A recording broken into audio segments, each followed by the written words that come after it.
Hello, everyone. Welcome. Thank you for joining us today for our bi-monthly event on Zoom. At Hemlock Society, we're dedicated to bringing you informed discussions of end-of-life options and then the many considerations, practical, legal, moral, and otherwise, that we have to keep in mind as we plan for our final days. So today we're here to explore the intersection of religion and end-of-life choices, a topic that profoundly affects the decisions we make, or in some cases, the decisions made for us. Religious beliefs, whether they're our own, those of our healthcare providers, or those held by the institutions we rely on, can have a powerful influence on the care we receive.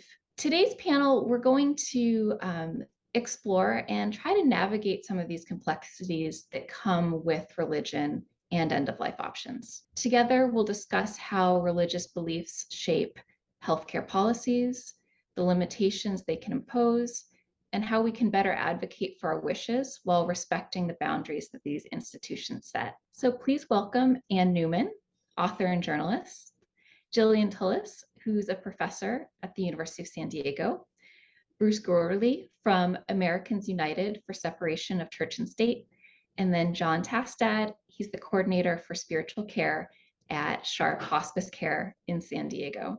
We're going to hear from each panelist. We will follow that with a 30-minute question and answer period. First, we're going to hear from Ann Neumann. She's an author and journalist, and she wrote a book called The Good Death: An Exploration of Dying in America. Currently, or lately, she's covered the Tigray War in Ethiopia, water and conflict in the Horn of Africa, brain death and organ donation in California, the plight of Ethiopian migrants in Italy, and COVID-19 in the United States nursing homes. Her work has appeared in The Guardian, Harper's Magazine, The Baffler, The New York Times, Virginia Quarterly, and elsewhere. Neumann is a former visiting scholar at the Center for Religion and Media at New York University, where she wrote a monthly column, The Patient Body, about issues at the intersection of religion and medicine. Her work has been sponsored by the Pulitzer Center and the Economic Hardship Reporting Project, and she is a recipient of a Knight Grant for Reporting on Religion in American Public Life from the Annenberg School for Communication and Journalism at the University of Southern California. Neumann is currently working on a book about grief and empire. Anne, thank you for joining us. Thanks. Thank you to you, Sarah, for putting this together. And thanks to the Hemlock Society for the work that it's continuously doing. Also to my co-panelists.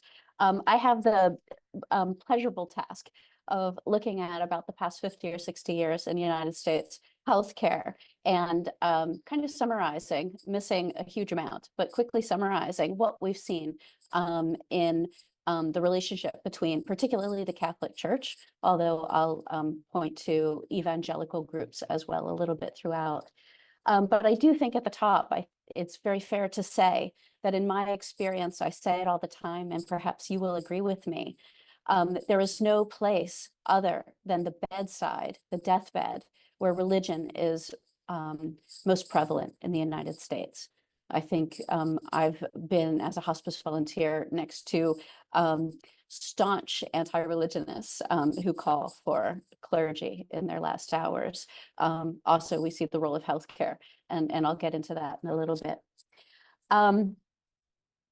I think that this story I'm about to tell is best told through the lives of and deaths of three women. It is not incidental that they were white women, relatively young, or at least portrayed as young, and childless.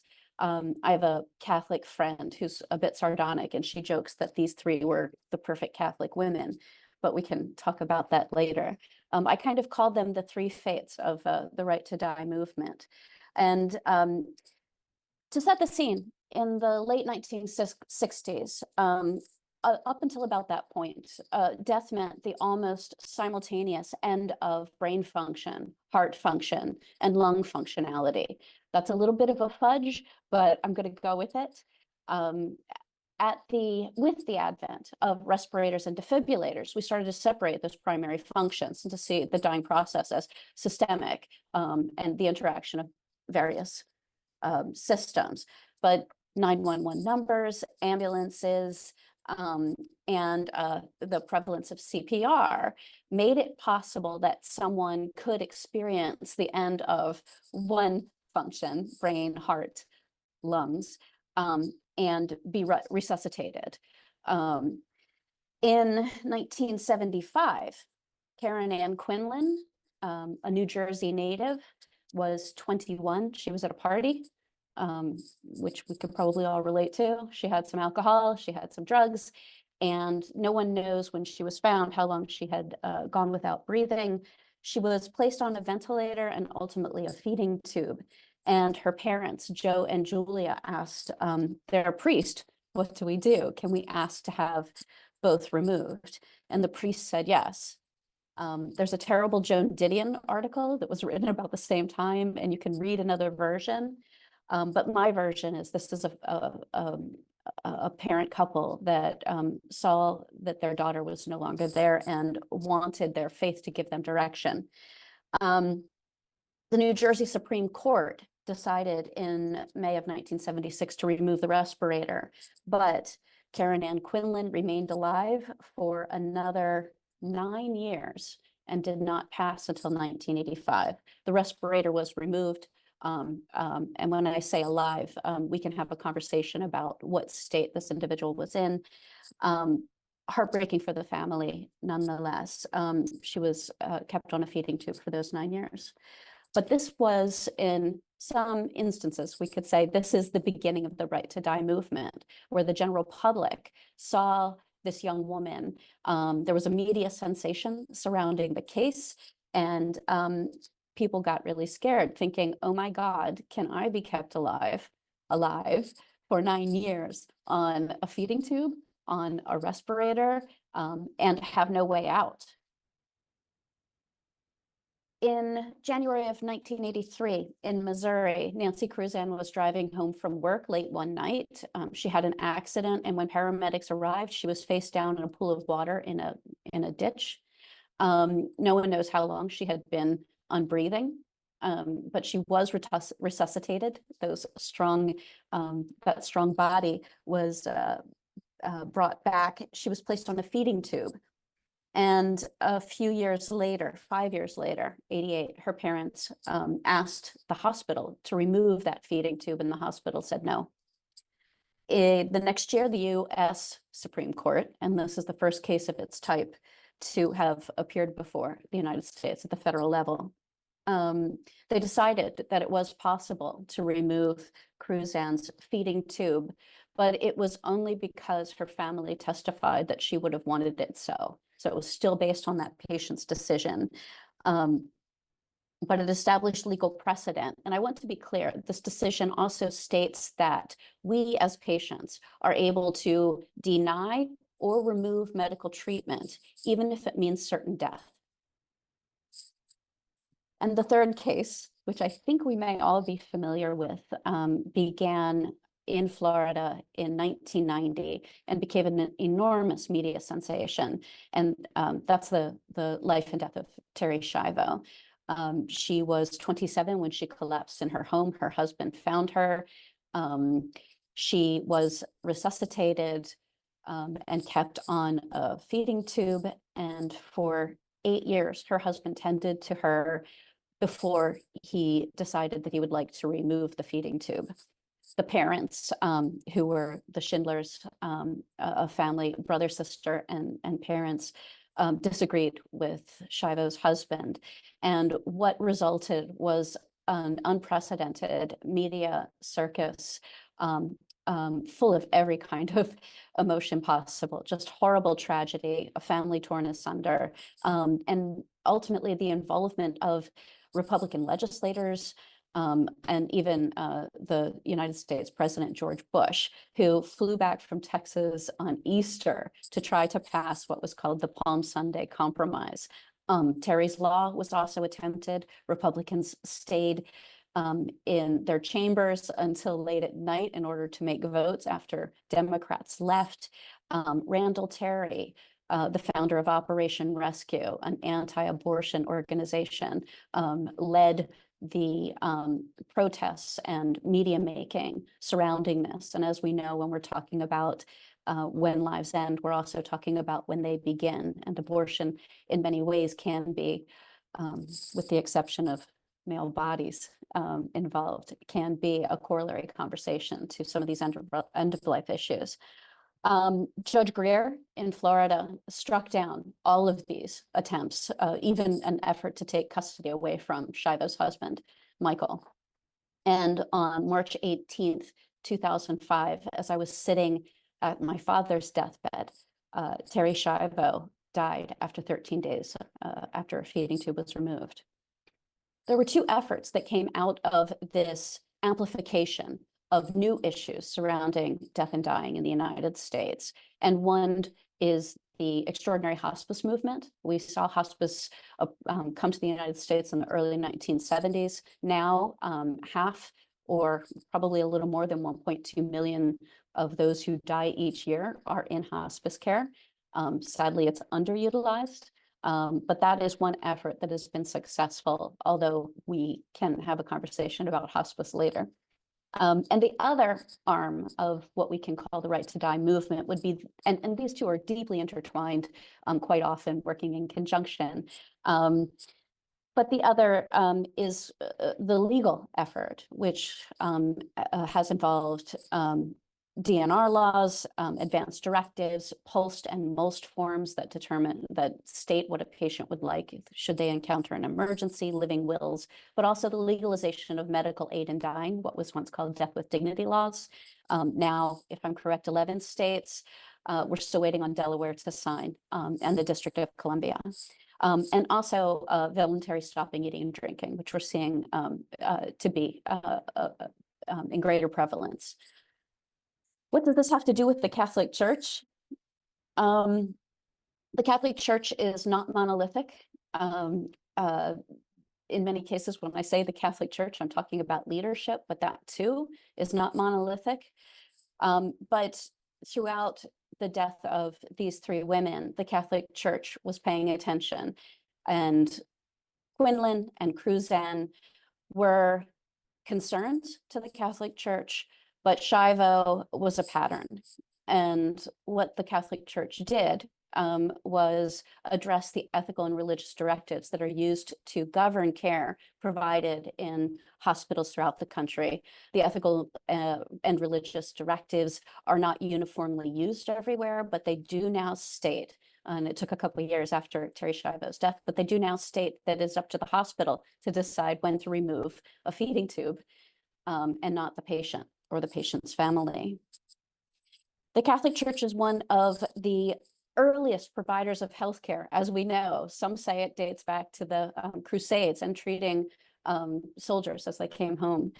But the Catholic Church also now operates more than 600 hospitals in the country. That number is sometimes increasing with the consolidation of hospitals. They also operate about 1,600 long-term care and other facilities in the US. And they do so according to their own laws. So in some cases, your decision-making can be limited. I think we quite often discredit the influence that the Catholic Church has in policymaking. But right now, it's roughly 1/3 of the House of Representatives are Catholic individuals, and about 1/4 of the Senate. 6 of our 9 Supreme Court justices are Catholic. And indeed, the Republican vice presidential candidate is Catholic. I am also Catholic. I'm a college-age convert. I don't think it's a coincidence that Trump is now talking about killing babies after birth when he means to discuss palliative care for terminal newborns. something is taking place now, and faith has and will continue to have a strong role in our end-of-life issues and conversations in the United States. What we need to do is think about the fact that these are in many cases being applied to a pluralistic population and not just Catholics. Thanks so much for your patience. Anne, thank you. That was such a helpful introduction to this topic with, the context of these cases, and then also where we stand with, the Catholic Church and the influence of that, as well as, what laws we have now. So we're going to continue the discussion by continuing to look at that role that religion plays in our society at large, focusing on the topic of separation of church and state. So we're going to have Bruce Gourley. He's from Americans United for Separation of Church and State. So Dr. Bruce Gourley, PhD, is a historian defending the religion clauses of America's First Amendment as editor of Church and State magazine, the publication of Americans United for Separation of Church and State. He's also a public speaker and the author of 9 books, most of which address church and state separation. A former history professor, he now teaches Osher lifelong learning history classes in numerous universities. Bruce lives in Bozeman, Montana with his wife and daughter. A morning person, he enjoys sunrises over the Rockies with coffee in hand. When not otherwise busy, he enjoys hiking in nearby Yellowstone National Park, camera in hand. His personal website is brucegourley.com. Bruce, thank you for joining us. Thank you, and hello everyone from Bozeman, where fall is showing its leaves a little bit here. So from my perspective as a historian who is editor of Church and State magazine, of Americans United for Separation of Church and State, I don't always use slides, but today I am. I'm going to present some data to kind of frame it in some ways larger picture of the from a religious perspective. So Americans United, we do protect our First Amendment religious freedoms, and we believe where the First Amendment guarantees us freedom without favor. And First Amendment makes sure that our government does not favor any one religion over another, and that we all enjoy freedom equally, and that no one it disallows, the First Amendment does, someone to claim freedom in denying freedom to others. And this is a theme that is increasingly found within the arena of healthcare, as well as many other arenas as well. So, how do institutions with religious affiliations impact the choices Americans have over their healthcare and end-of-life decisions? Just a couple of data points here. This is from a 2019 study. 26.4% of patients consider religious affiliation in this particular study when selecting a healthcare facility. 6.4% only considered religious affiliation. Yet most patients, particularly women, some 71+%, believe that their personal choices about their health should take priority over a facility's religious values. In many cases, many smaller communities only have one hospital, for example, and it may be religiously affiliated. And so literally, there may not be a choice in the vicinity of where one lives. The total number of healthcare facilities, according to this report from the American Hospital Association this year, is approximately 3,000. In terms of non-government, not-for-profit community hospitals, which is roughly 1/2, according to the study, of all hospitals. So approximately 20% of hospitals are religiously affiliated, and this percentage is rising from data I have seen. Currently, about 75% are Catholic-owned, speaking to Anne's presentation, or Catholic-affiliated combined. The remainder primarily Baptist or Methodist.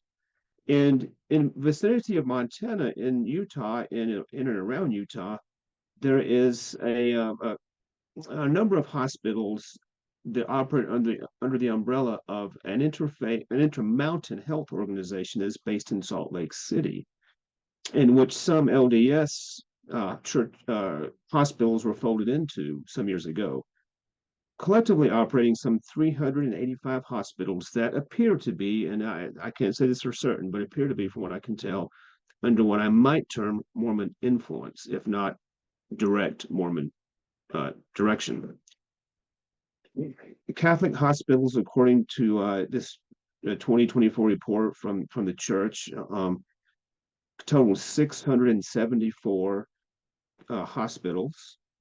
And I'm not sure if you can see the data or not here, so I'll just read some simple points here.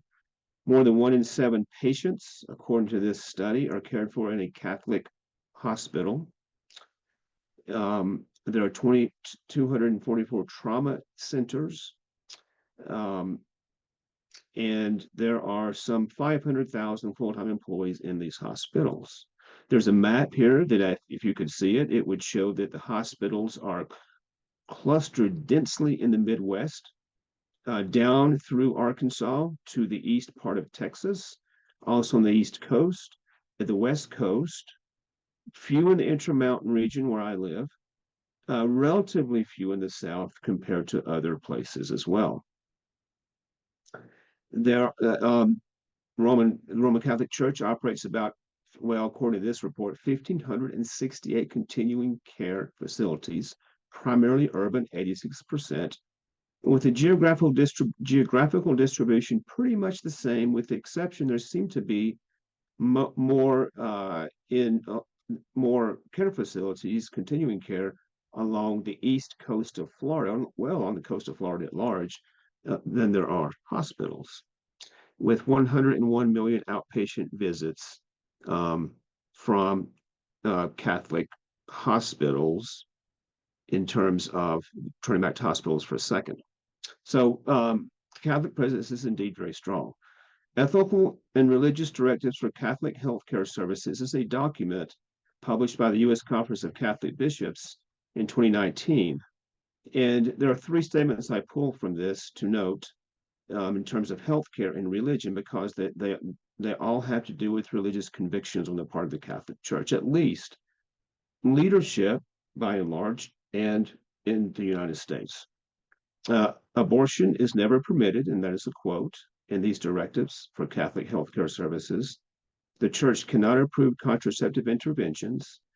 And then, more to the point of end of life, quote, Catholic healthcare institutions may never condone or participate in euthanasia or assisted suicide in any way.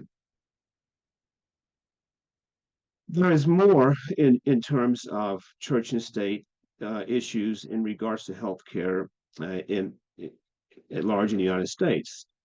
In some cases, according to this report from the Virginia Law Review, recent report paper, in Alabama, the state operates the University of Alabama's faith-based health system with a mission of witnessing to the love of God through Jesus Christ. In Michigan, there's a similar arrangement with the University of Michigan, also in the University of Texas and University of California, and other public health districts, where clinical staff, quote, and medical students must conform to religious teachings against abortion, contraception, fertility treatments, and LGBTQ affirming care. At large, the point being that there are, in many instances, healthcare facilities are limited for a number of Americans, and in many instances, healthcare facilities, healthcare hospitals, other healthcare facilities are expressly Christian in nature, oftentimes Catholic, but also Protestant at times as well, in which the church teachings, theology, if you will, are a part of the codification of the facility itself, of the healthcare dynamic itself. And so, in many cases, this report from the Virginia Law Review notes, religious freedom as dominance in healthcare has been converted into religious domination, backed not only by private power, but by the authority of the government. This is expressly of concern to Americans United. How do institutions with religious affiliations impact the choices Americans have over their health care and end-of-life decisions. So institutions with religious affiliations. Broadly speaking, lack of choice in some cases, a degree of opaqueness in terms of actual policies, and in a number of instances, theology is written into the healthcare system. There's a theological conformity is a part of the dynamic. How do the religious beliefs, another question we have, of healthcare providers impact the choices Americans have over their healthcare and end-of-life decisions? So the religious beliefs of healthcare providers. Just a few slides here. For example, in terms of transgender youth, the triangles in this map of the United States with an exclamation point in the middle represent bands or restrictions of best practice medical care for transgender youth in healthcare. And here are some states with the most restrictive state laws in terms of prescriptions for birth control and also for Plan B. 6 states allow pharmacists to deny prescriptions for birth control or Plan B if pharmacists have a moral or religious objection. An additional 8 states allow pharmacists, and some overlapping here as well, I should say. 8 states allow pharmacists to deny the prescription, but require them to refer patients to another pharmacy. And Walgreens and CVS are the biggest discriminators. And then moving expressly to states where medically assisted dying is legal or being considered, and where religion intersects in this, as well as in so many other healthcare arenas. This is as of February 2024.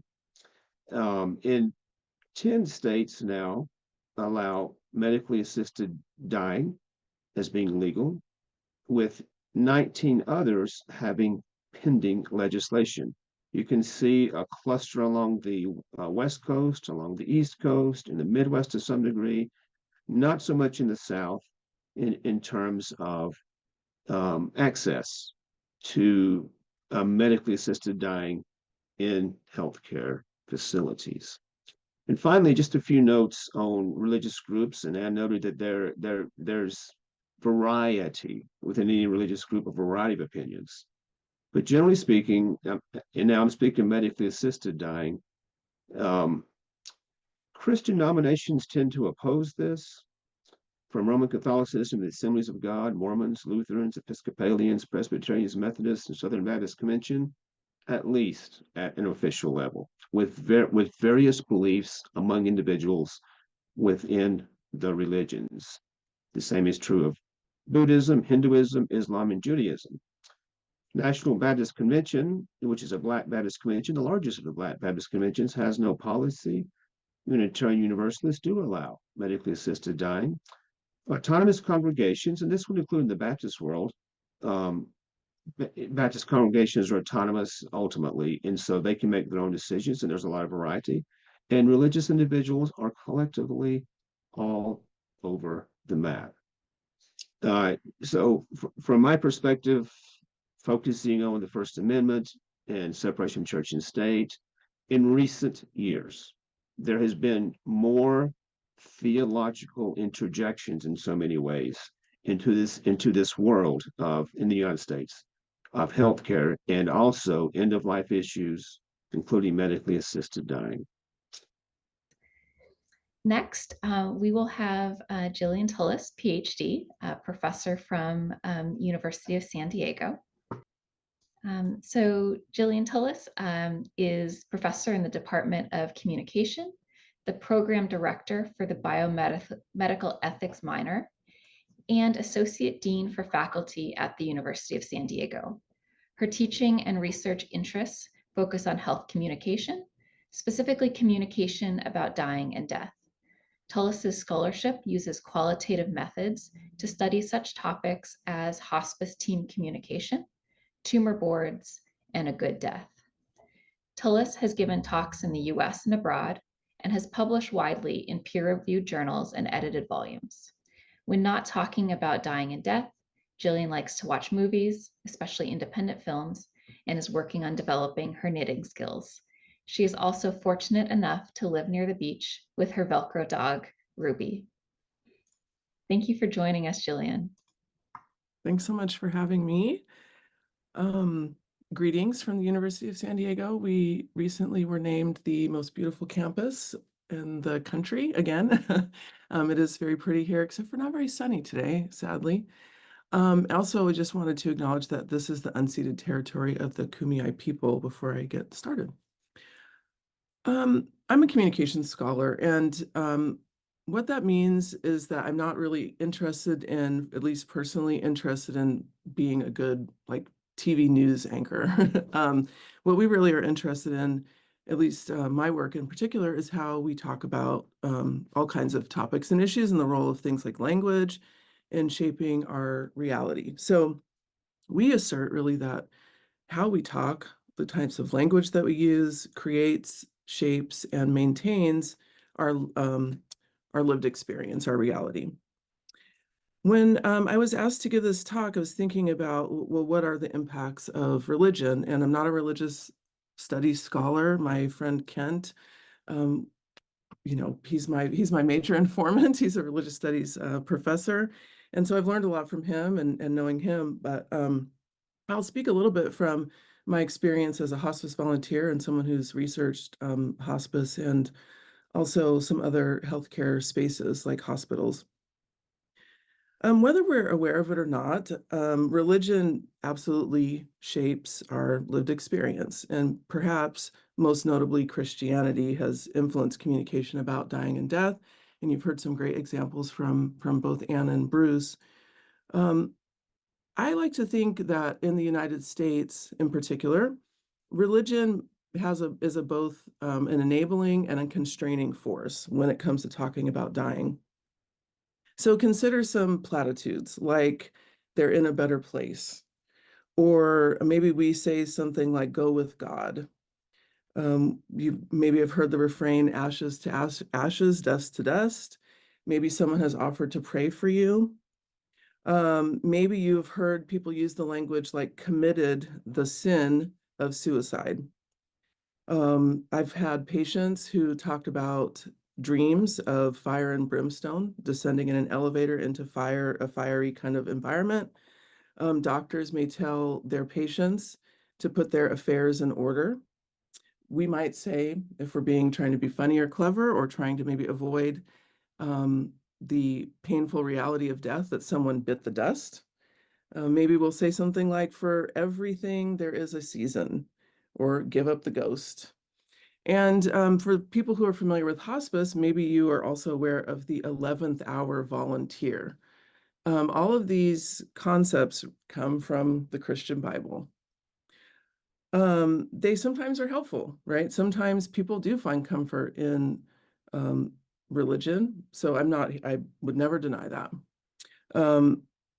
I think that, however, because they're so prevalent and so common, we might not be aware that of their religious basis, and we might not think about the ways in which they kind of permeate multiple spaces in our lives. So for example, you've heard a little bit about this already. Two of the major opponents for medical aid in dying are disability rights groups and the Catholic Church. Many of my students are surprised to learn that, even though many of them are also Catholic here at the University of San Diego.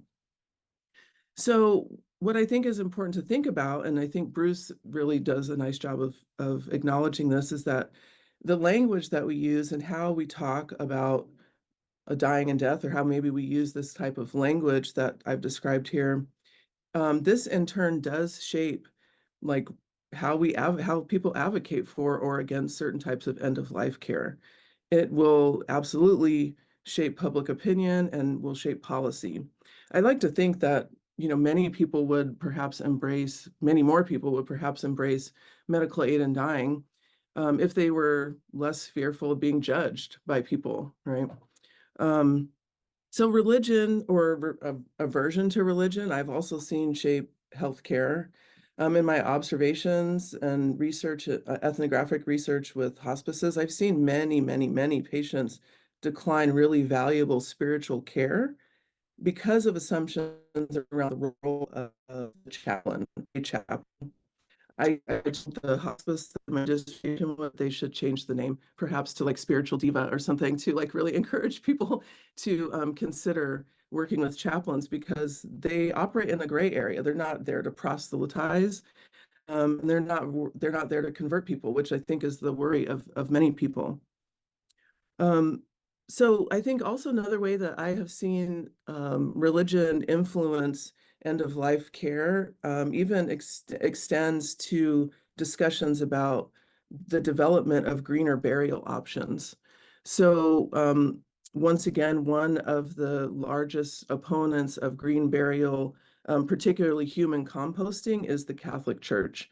And before that, they opposed cremation. And they had theological basis for opposing these things. But we also know that, for example, the Pope put forward Laudato Si, which was about care for the common home. And so he is also concerned about the environment. And this is one mechanism by which we could be improving upon the environment at the end of our lives, right? So the good news is that we can make changes to how we talk about the end of life. We don't have to necessarily be held to these types of expectations and standards that are maybe grounded in a history that is far removed from our lived experiences. And that is the benefit, I think, of a study of communication, is that we can be more mindful about the kinds of language that we use, about how we maybe invite or welcome conversation rather than closing down conversations when people want to share their wishes or their concerns or their anxieties. I think it's fair to allow space for that type of opportunity. And I'm gonna be very brief because I'm really excited about the Q&A that we're gonna have later, and I'm happy to expand on any of these ideas when we get there. Thank you. Thank you, Jillian. All right, so last but certainly not least, we have John Tastad from Sharp HospiceCare. And he's the coordinator for spiritual support services, as well as the coordinator for the advanced care planning program at Sharp Healthcare. Now in his 24th year at Sharp, John's academic training includes undergraduate studies at Bushnell University, graduate studies at Fuller Theological Seminary, and the University of San Diego. John is a past chair of the San Diego Coalition for Compassionate Care and is actively involved in bioethics at Sharp and in the community. John has spoken on topics related to bioethics, spiritual care, and advanced care planning for many national, state, and local academic institutions and organizations. John runs and reads a lot, and he's the proud dad of 3 amazing men and a beautiful 5-year-old grandson. So John, welcome. We're excited to hear from you. Sarah. It's so great to be here. And Anne and Bruce and Jillian. I could listen to the 3 of you all day. Those the words you've shared are so thought-provoking and so meaningful. I really appreciate the opportunity to be in this space with you today. And I feel woefully not the expert. I'm a chaplain by discipline, and I sit with people who have serious illnesses or who are dying. And I do want to say that as a chaplain, which we do try to call ourselves, Jillian, spiritual care counselors here at Sharp and Sharp Hospice Care, I really made the decision to move from a life that was more centered in community clergy and kind of involved in some of the challenges that Bruce and Anne were referring to in terms of legal issues and impositional stances on really important concerns. And in that religious perspective, it was, here's what we believe, come to us and you join us and you're a part of our community. And at least never quite right for me to say, here, you come to us. These are our tenets.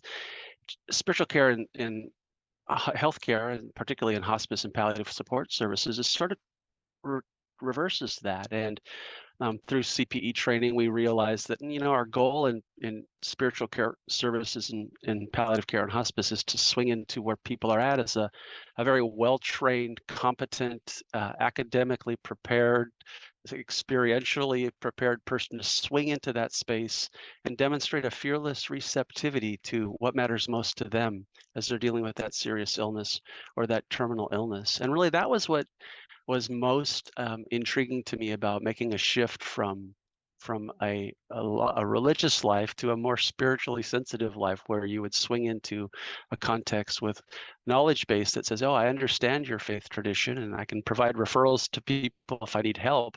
I'm supporting you in what's most important to you, but my goal is to swing into where you are and be present with you. And I think that a couple things about end of life spiritual care and palliative care support in hospice is that it's one thing that's important to remember is that as a part of the benefit of hospice care, it's always optional. That people who are on hospice service at Sharp Hospice Care and every Joint Commission certified hospice or CMS funded hospice service hospice agency, within the first 5 days of admission, there's going to be someone from the spiritual care department who calls and offers spiritual support services. And it's always optional for patients and families. And we, even in that initial contact, make an effort to not be impositional, but to let them know that we're here to support you and what matters most to you. And it's always optional. In my agency, roughly about 42% of the people that we reach out to with spiritual support services say, yeah, I'd like to talk to somebody who's well-trained, competent, academically prepared, and has some experience in this area to come and support me in my beliefs. So about 42% of the over 325 people that we have on hospice service say, yeah, do that. Those that don't often have their own religious practitioners that resonate with them, that can support them, that know them, and that can meet with them in that space well, or others who don't need any of that, and that's perfectly their prerogative. So it's always optional. And I want to also say that not all hospice spiritual care providers are the same. I like the way Bruce, you and Anne both have kind of pointed to the fact that oftentimes there's a group of people who kind of have a homogeneous unit group idea that they believe similarly, but that there's a large variation amongst practices with regards to that. And certainly for chaplains, I think we're not all the same. Some are board certified chaplains, which is I think a rather rigorous stamping of credentials and practices that I think are important. Others are not. Some have their own religious preferences that are important to them, and some spiritual care providers, and I would say maybe even a growing volume of spiritual care providers in hospice and palliative care, are not particularly religious or would identify as non-theist. There are non-theist chaplains, and there are Catholic chaplains, and there's everything in between. So I think not all chaplains are the same. And some are very professional and I believe able to suspend their own personal beliefs and swing into a context of care where they're fully present and demonstrating that fearless receptivity to what matters most to that person and able to come alongside and aid them in their journey by being a purveyor of what matters most to them rather than what's most meaningful to the chaplain. And I would say that unfortunately, some are not so skilled at that. Some drag their stuff, for lack of a better term, into that space. And I think that's an area where spiritual care always has to be on its toes, and that people like me who oversee other chaplains and spiritual care providers, we have to really make sure that we're not being impositional, that the goal is to cultivate a sense of wonderment about what would be best for you in this space, or how can I come alongside and provide what's most important to you. So curiosity and receptivity, those are such huge aspects to skillful spiritual support services.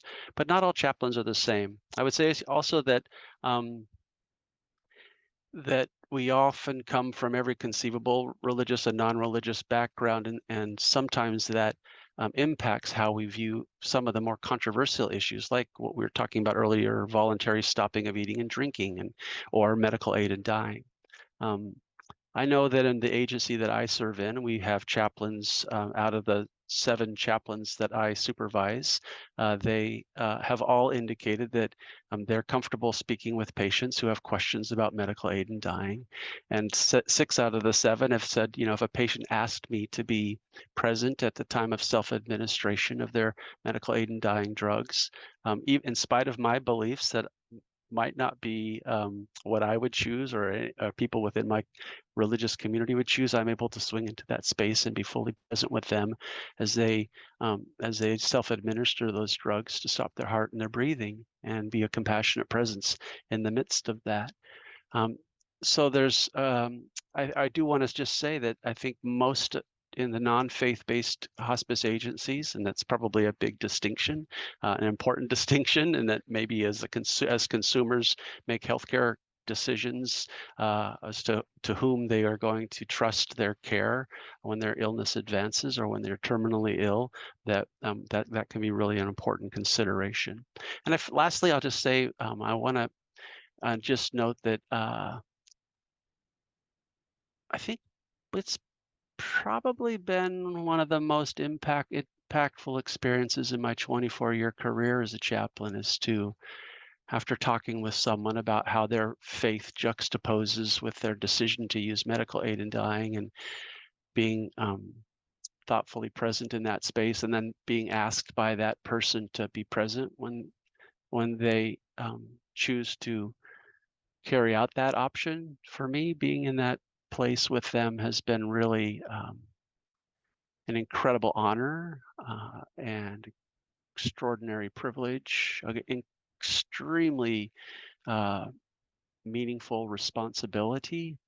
And I think that it's a part of the care landscape in end-of-life care that spiritual care providers are going to continue to dialogue about and learn ways in which to be present in thoughtful and compassionate ways. So with that, I'll close. Thank you, John. Well, we are now going to open it up for our Q&A, and I'm going to start off with a question that I have for our panelists. So when any of us are thinking about the care we're receiving, or if we end up, say, in the hospital after some sort of serious event, how are any of us supposed to determine how or if the type of care we're receiving will be impacted either by the beliefs of a specific provider or the institutional religious affiliation? I can say really quickly, Yes, go ahead, Anne. be prepared. Don't wait until the emergency happens. Think about what you want. I'm a huge proponent. All my friends know my lawyer because I have been saying, get that advance directive. Think about this now. If you've got family members who are unwell, who are elderly, all of these things can be discussed and in fact can bring families very much together. So having clarity before the emergency is probably the best thing that we've got at the moment. And yeah, I'm sure that there are trauma responses to all of the immediate event, and others can be more helpful there. Yeah, my little department at Sharp called Advanced Care Planning with no D at the end of advance. It's Advanced Care Planning because it's done in advance of what Anne said. One of our taglines is, these decisions are better made around the kitchen table rather than the hospital bed. And so you really need to know who your provider is and what those factors are that would influence care or treatment preferences and how they might align or misalign with your preferences in advance of that. And that's why I have very direct conversations with my healthcare team that provides my personal care, and my primary care physician and other specialists. I don't leave those conversations to the time when the rubber hits the road, so to speak. I'm looking to really be as crystal clear about my preferences in my advanced healthcare directive.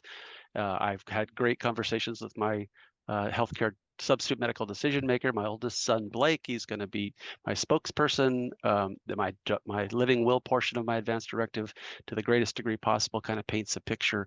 But it gets bumpy. And I'm telling you, even with the best planning in advance, this process of navigating healthcare in our society right now is clunky, hard, and complex. So, but planning in advance, I think Anne is exactly right. I would add that it's probably hard to know what role the practitioner their values might be playing, but I think a very practical question that I recommend is to ask what the goal of the treatment is, and then you have a better sense about whether or not it's in alignment with what your goals are. And I think I asked my uncle, what was the goal of her treatment? She was getting radiation treatment, and I said, well, is it curative or is it palliative, right? Is it comfort care, or is it designed to like shrink the breast cancer that she had? And he did not know the answer to that question. So I think sometimes just asserting and asking the question, if nothing else, you'll have the information, but it may give the other person pause to think about, well, what are the goals and are they in alignment with the wishes of the patient? My both of my parents passed within the past 2 years, and my dad, he had a health directive, and my brother and I have one brother.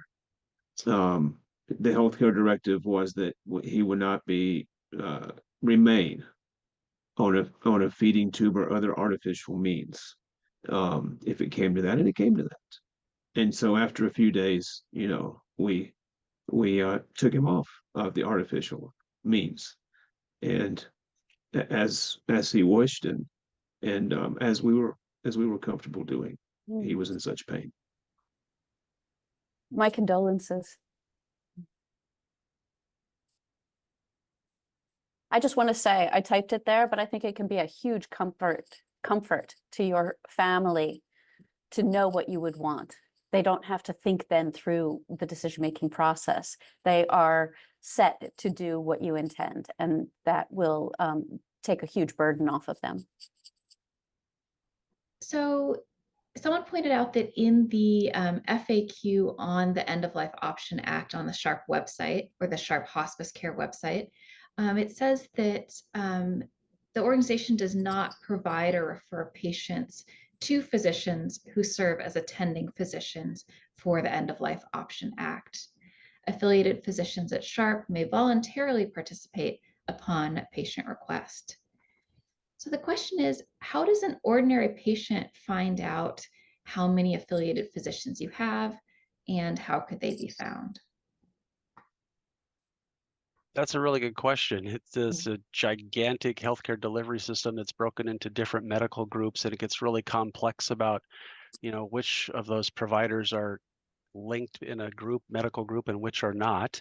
In our advanced care planning department, when people come and ask questions about how do I find a physician to serve as an attending physician for medical aid in dying, we refer them back to their SHARP, if they have a SHARP primary care physician or specialist, to them and ask them to serve in that capacity. And that if they're unwilling or unable to participate in that way, ask them to make a referral or to coordinate within their group to do so. And sometimes they are able to do that. And if not, they come back, and then we provide mechanisms to help people either through the American Clinicians Academy for Medical Aid in Dying, or some of our local care partners who have demonstrated a willingness to serve in that role. And without making a referral within the SHARP system, I think it's just kind of a language thing, but we're able to connect people to skilled clinicians and providers and physicians who really provide help along those lines. So, but I think it's, again, that's why I've already had the conversation with my SHARP doctor. 2 months ago, on my annual wellness exam, I already having questions way in advance of terminal diagnosis. At least I hope way in advance. One never knows, but that's not going to be a surprise. My doctor's position on medical aid in dying for me isn't going to be a surprise to me when the time comes. We have another question, and this is from someone who works as an RN and a geriatric care manager, who says the majority of my clients have advance directives and are adamant their end-of-life wishes be honored. If they're moved to or needed care from hospitals, assisted living, skilled nursing, I've seen facilities assure them that their wishes would be honored. and this is across many faiths. However, I've witnessed their legally documented wishes be ignored. Here's a situation that I've witnessed many times. While we can refuse treatment, I've discovered facility caregivers surreptitiously raise a spoon of food to the patient's mouth or nose when this goes expressly against their wishes. I've walked into a hospital room where the rapid response team is aggressively working on a client. Again, legal documents are known and in place. My perception is this will continue until families sue successfully for ignoring legally documented patient witnesses or wishes. Do you know if this has been done yet? Cool. I would say Thaddeus Pope is someone who tracks lawsuits in this category, in this area. He has a website with a lot of annoying pop-ups, but he's probably the preeminent scholar on lawsuits surrounding this sort of thing. But I also have written quite a bit about staff. And I think that we find in end-of-life facilities, we have a huge problem of gross underpayment, understaffing, and these institutions are quite often not properly regulated. They're not treating their staff members with respect.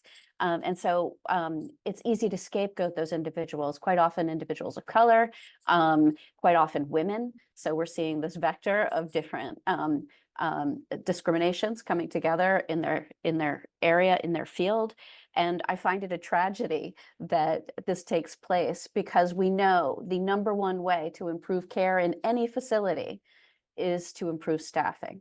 So if we paid individuals better, they would perhaps have the time and the resources and the skills to track the stated needs of every patient. And right now they are bustling with huge numbers of patients on every shift, individuals that they are there to fall in love with and care in a way.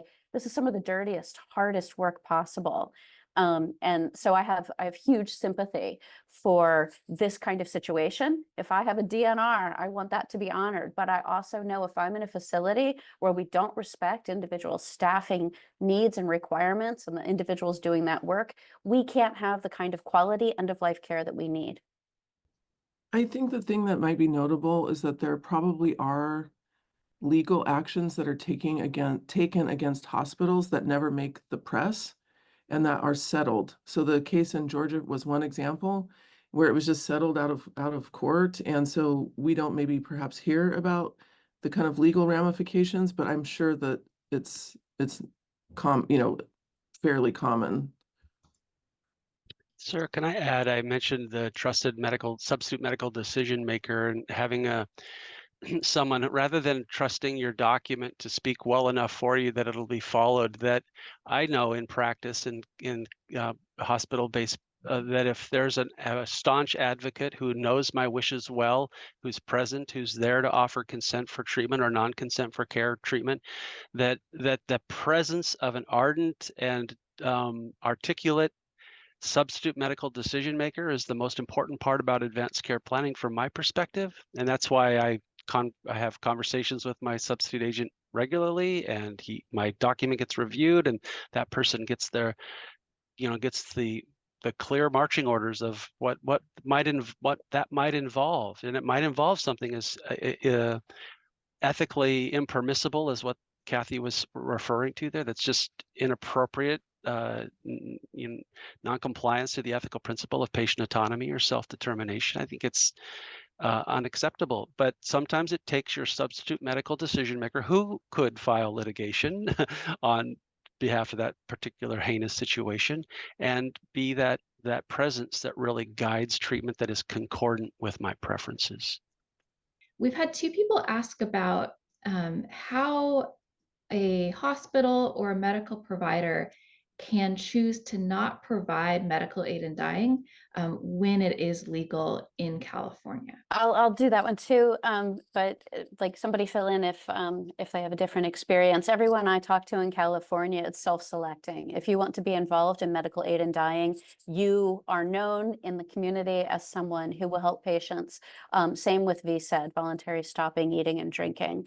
Those doctors are quite often referred to, patients are referred to them through organizations like End of Life Choices California or Oregon or Washington, where aid in dying has been legal, at least in Oregon, since the mid-90s. Or even Compassionate Choices, which is a federal program, national program.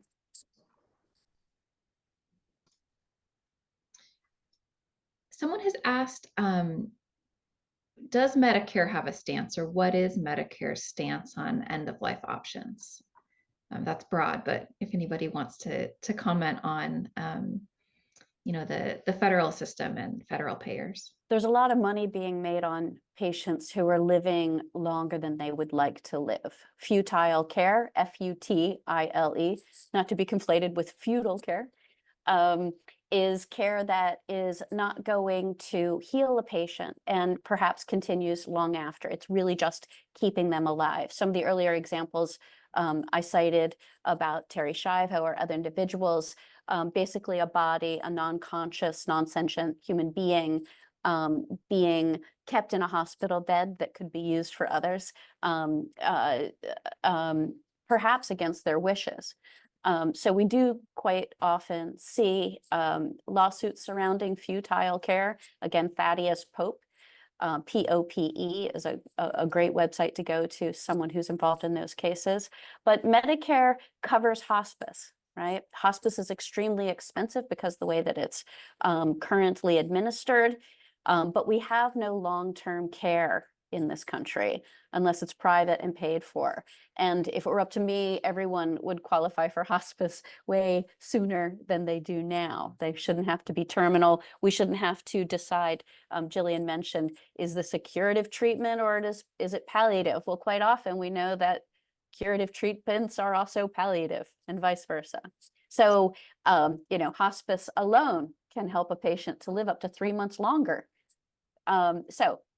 I think Medicare is a deeply problematic program. It's got so many problems and challenges built into it, and I'm not sure it really has an opinion about some of this stuff.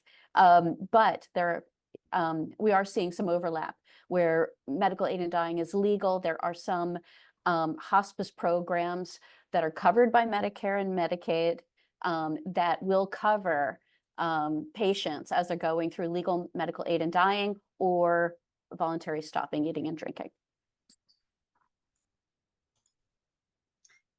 We have a question about the language we use when talking about death and dying, specifically the term assisted suicide used in place or to talk about medical aid in dying.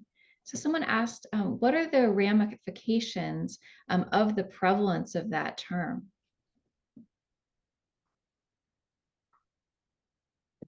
Well, I mean, I think there's a reason that the language has been changed pretty recently to describe medical aid in dying, because I think there's an implication that there is a person who is actively contributing to, in this case, a terminally ill person's death, or, in this country, I'll just say a terminally ill person's death.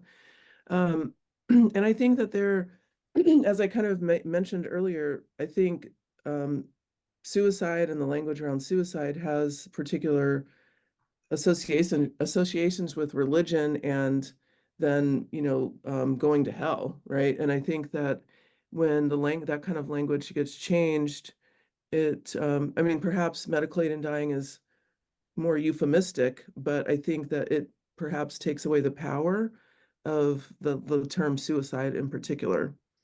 It maybe makes it more neutral. So I think the use of suicide, the use of assisted dying or physician assisted dying or physician assisted suicide is much weightier, and I think that there's less power, less judgment in medical aid in dying or end of life option act, which is what it is here in California. In 2019, I wrote about a pattern among elder couples of ending their lives together, and the together part, there's a range. Sometimes it's a husband buying a gun and ending his wife's life and then his own. So when I first started the reporting, I thought this was a domestic violence issue. But to your point, there are 34 states, or at least there were in 2019, that have statutes saying that one cannot participate in assisting a suicide. And those statutes are meant to be protective. So when someone is suicidal, we should do everything we can to help them. However, in states where these issues are highly politicized, we're seeing that these laws maybe are easier to employ. So if you talk to anyone who is helping patients with medical aid in dying in legal states, not so much, but certainly voluntary stopping eating, and drinking. The acronym is pronounced VSED. We're finding that almost all patients are videotaping themselves and their family, clearly stating their wishes. And it's in order to protect their family members from being arrested through these statutes.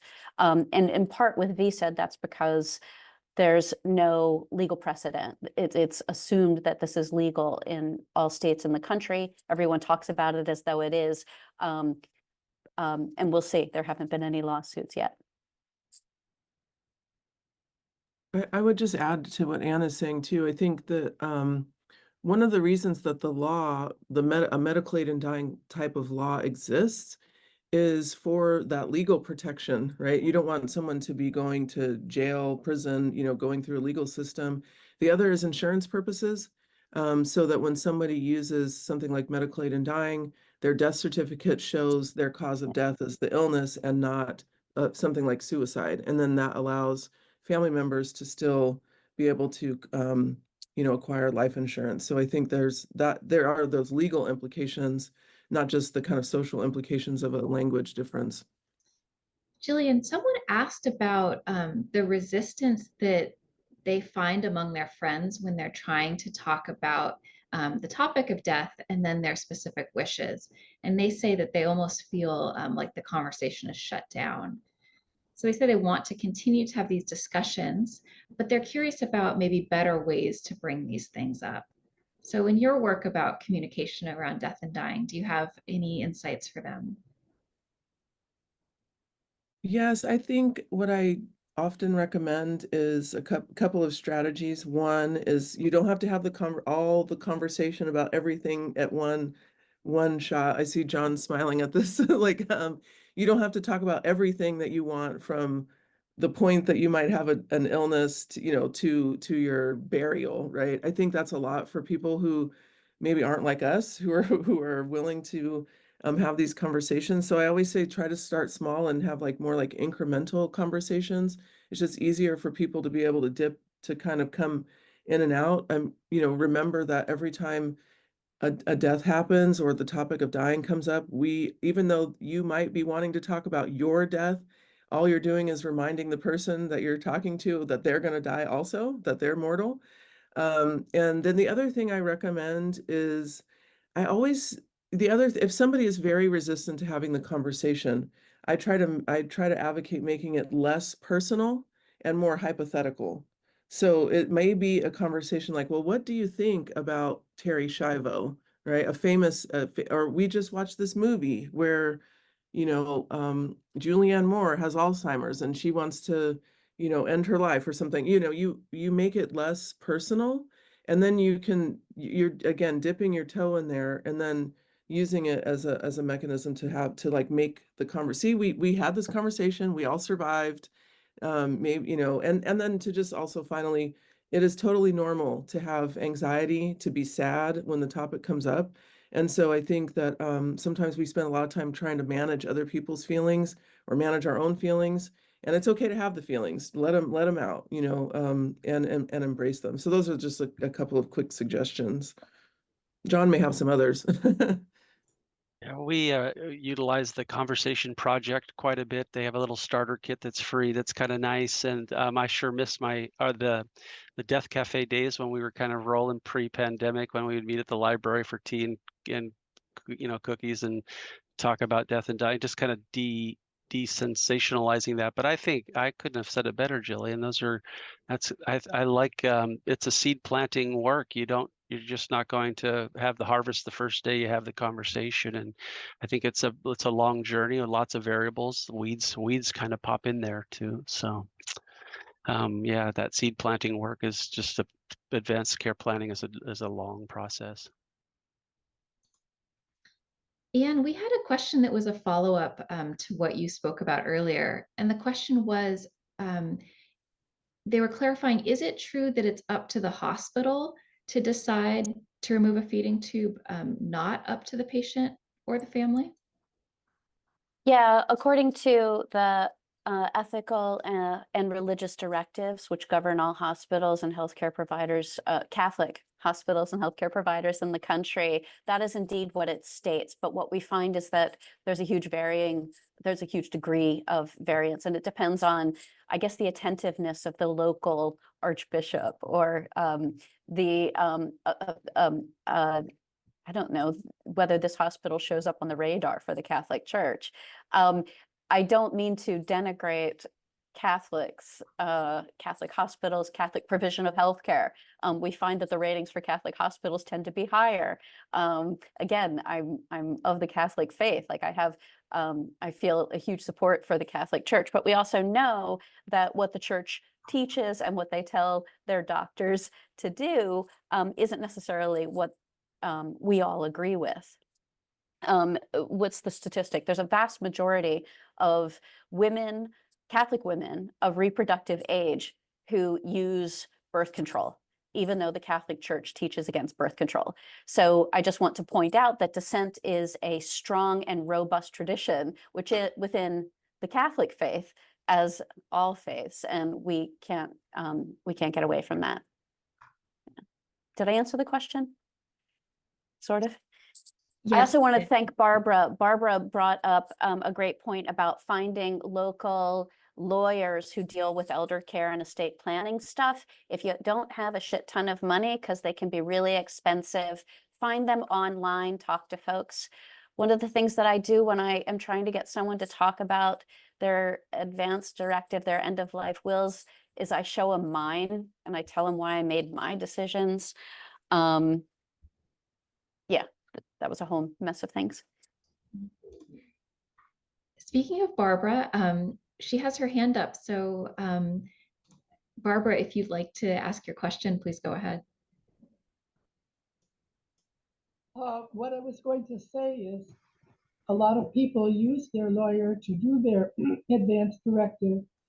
And in my experience, including my own attorney and his wife, they really don't know anything about it. And so having someone that knows the forms, knows the choices, I think is a much better option for people than using the legal system, using somebody that's knowledgeable in healthcare. Everything Barbara said is true. I totally agree with you, Barbara, and thanks for making that point. Also, you can show it to your doctor. So you're kind of bringing together the legal and the medical, and you can find some holes in your documents that way. We had a question to see if any of the panelists have found a correlation between a patient's belief systems and their fear of death. Yeah, fear of death is a big term, Sarah, and existential distress, fear of death.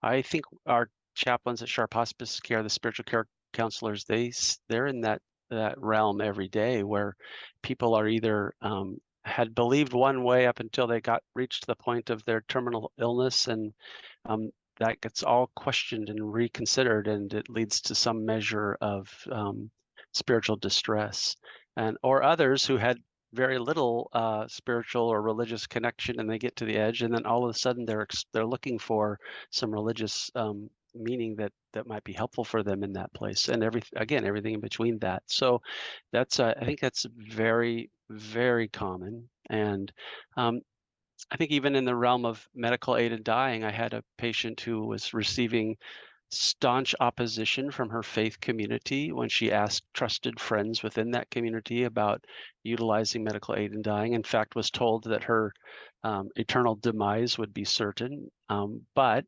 withdrew from that faith community and found a provider who was kind and thoughtful and compassionate, and a hospice team that understood her, including her chaplain, and self-administered the drugs, even though some of her closest friends thought that that might have eternal implications. And she was very, very courageous in honoring what she felt was the appropriate addressing of her suffering and her end of life status. So there's a lot there that kind of comes to a meeting place when serious illness advances and becomes terminal.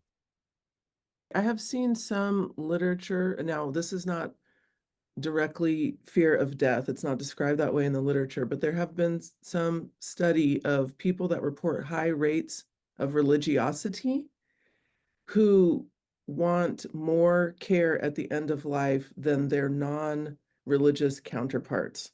So whether or not that's fear of death that is driving people to want more care or not, I can't really say, but I can say that the research suggests that people who are more religious want more medical intervention than those who do not. We had a number of questions related to dementia and end-of-life options for someone that has dementia. And this is a topic that comes up sort of regardless of what we're talking about at Hemlock Society.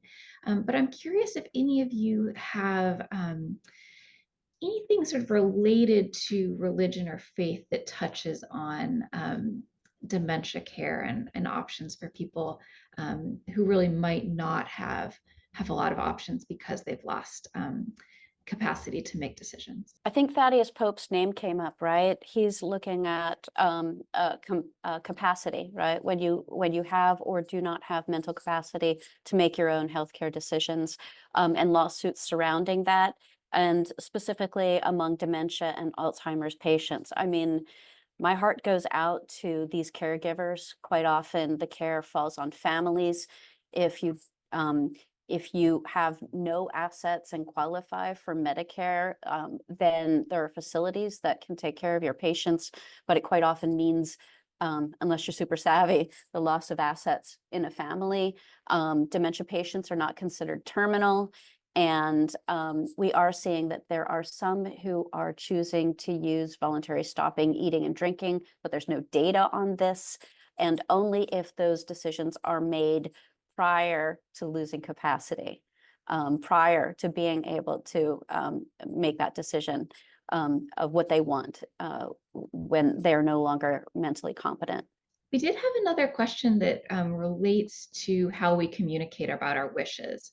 And this one is asking, are people reluctant to bring up the issue of ending one's life, knowing that could trigger a mandated reporter or a neighbor or a family member that could lead to an involuntary admission? I think that people are probably appropriately aware that if you discuss a plan to harm self or others to a mandated reporter, that they'll take next steps to assess the risk that's present for that person, to themselves or to another person. I think asking about medical aid in dying in a skillful way, like again using my personal example with my primary care physician not very recently, I didn't say. I was thoughtful about how I was going to broach the topic, and I used the phrase when the time comes, as my illness progresses.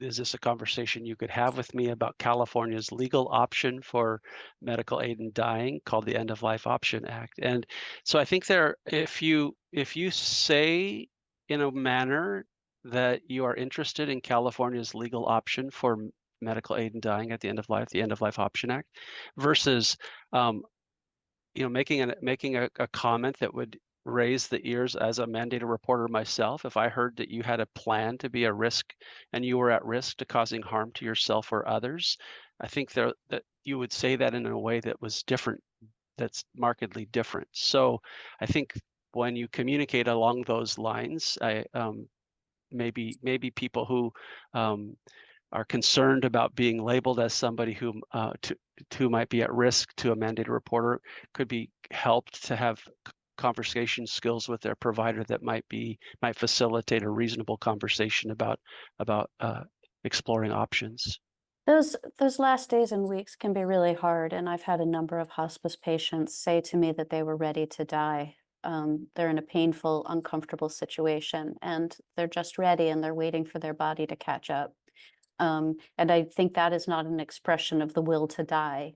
It is more an expression of the fact that they see their life as coming to an end. It's acknowledgement and acceptance of what's taking place.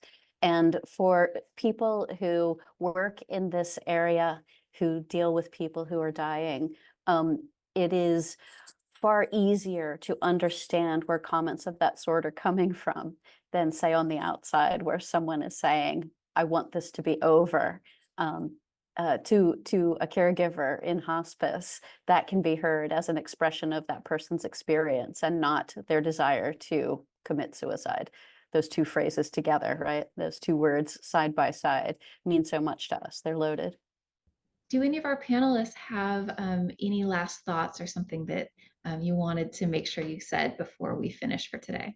I think it's quite easy to, we're in an environment where it's quite easy to look at some of the more radical and limiting religious ideas in our politics, in our society, and to demonize faith. And yet I have seen faith as a great comfort, as a huge source of calm and acceptance and peacemaking with family members, and just communing with others at the end of life.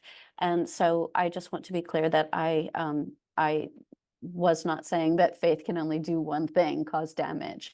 And when I see a patient who wants a chaplain, I am comforted for that patient, knowing that they will have more support. That's a lovely place to end it. Thank you, Anne. And thank you, John. Thank you, Bruce. Thank you, Jillian. Your thoughts and perspectives today were so valuable, and we're just so appreciative that you joined us today and were able to share. If you would like to support our work, I've put up the options for making a donation. So anyone who's watching, please consider a donation. You can scan the QR code with your phone, donate online, or donate by mail.